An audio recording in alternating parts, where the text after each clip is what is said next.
Today we're going to talk about preparing your home for sale. I have 10 tips that are often overlooked as you prepare your home for sale. And hang on to the end if you've lived in your house for more than 20 years. I have an 11th bonus tip for you.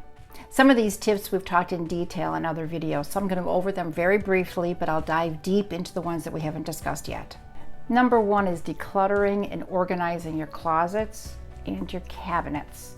You've heard me say, make sure your hangers aren't touching each other. Take half of everything out of your kitchen cabinets and in your closets, especially your coat closets. Pack them away so buyers can vision their clothes and their belongings in those cabinets. Second would be to clean any stains and eliminate any odors. We become immune to the things that we are accustomed to. So I suggest go outside, turn around, go right back in, or go for a walk and then go back in, and look at your house with fresh eyes as if you were a prospective buyer. Take a note of everything that you see, especially if you have pets. So we need to deep clean to eliminate those odors. And don't cook any fish during this time frame that's going to hold any odors. I don't suggest using those plug-in things. They smell very artificial and chemicals, and it leaves a buyer wondering, what are you trying to cover up? Don't go there. Third would be to let the light in. You've heard me say clean, clean, clean, get those windows clean so the light comes in, open up the curtains. But just as important is making sure your light bulbs are all in place and operational. If the light fixture isn't working, replace it. If the bulbs need to be replaced, do that. But make sure they're to their maximum so there's as much light as possible. Doesn't matter if it's summer or winter, we still want that light to come into every space. Make sure all the lights have the same color temperature in and outside of the home. A soft white LED bulb can create a warm, welcoming environment. The fourth tip is the details.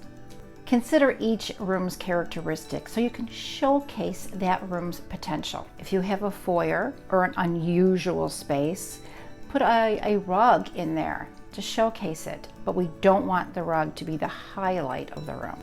Add some greenery to the home, even if it's artificial. Just bring that outside in, and open up small spaces with mirrors. Even the smallest, darkest spaces can look brighter and more welcoming with a mirror strategically placed, especially rooms that have very little natural light. The fifth one would be enhancing your outdoor space. I did a whole video up here on curb appeal. Take a look at that later. But today's outdoor spaces are just as important as indoor spaces.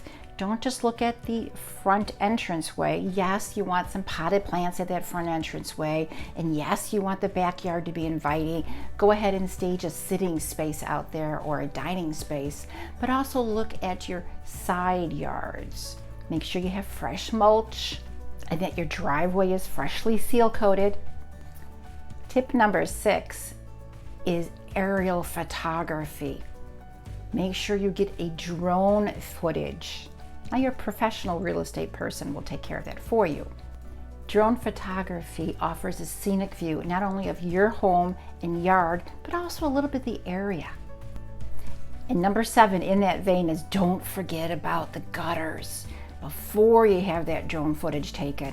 Nobody wants to have clogged gutters that they can see from the top on down, but also it's a red flag for a home inspector who has clogged gutters from last fall or this winds that have blown. Make sure they're clean.